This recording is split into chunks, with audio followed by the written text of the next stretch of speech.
I first started with the Singapore government, and I was helping develop Singapore as a commodity derivatives trading center. And that naturally led me to meet someone from the New York Mercantile Exchange, and I started there in the energy markets. And then actually I was asked to move over to ICE about 2 years into that, and I couldn't refuse.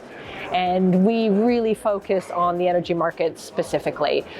It was both from the Singapore government perspective, where they were trying to get more traders to move into Singapore from Australia and from Hong Kong, and to make it more sticky as an energy trading center. And I took that in my role into ICE, working with all the traders, trying to get them to trade our products as opposed to competitor products.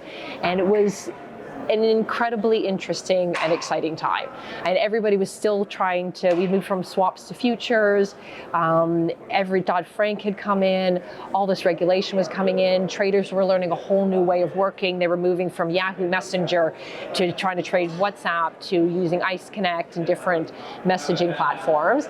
And so we were instrumental in building that business and building our Asia energy business.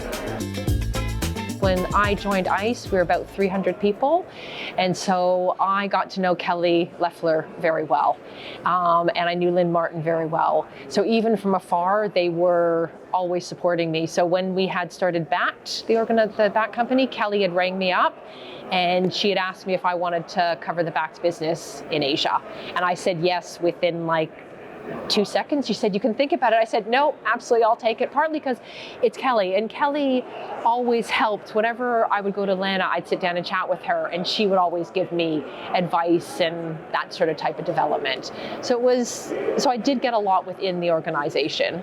My father actually originally, when I was 15 or 16, he'd have me go out for dinners and lunches with women in the industry. So he was in finance as well.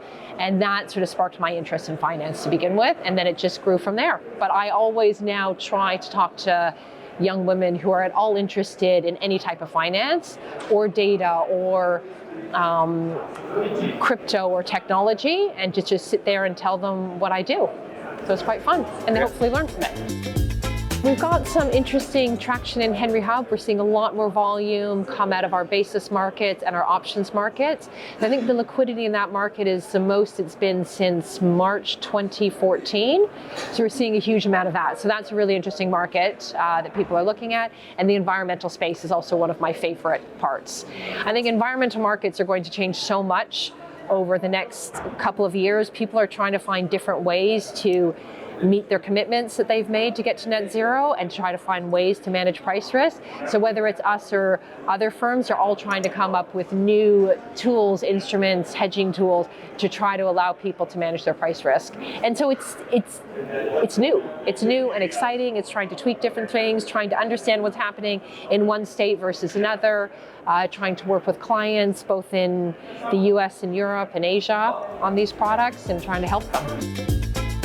Cash settle sometimes is an easier play for a lot of participants. To set up a physically delivered contract also takes a lot of different type of industry buy-in.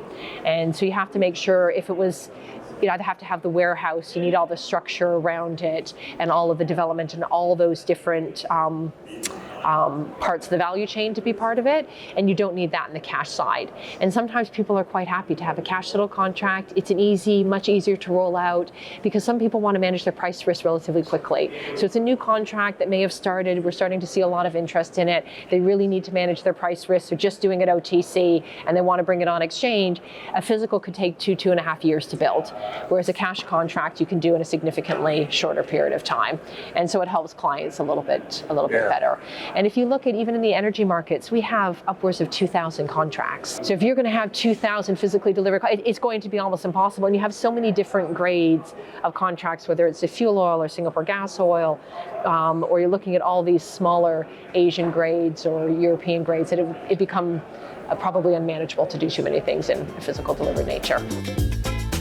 We've got a Washington State carbon credit contract that's coming out. And so that's probably the newest. As I was saying, there's so many exciting new products and things that are coming out in the environmental space. This is sort of the next one we're doing to focus on the Washington State market.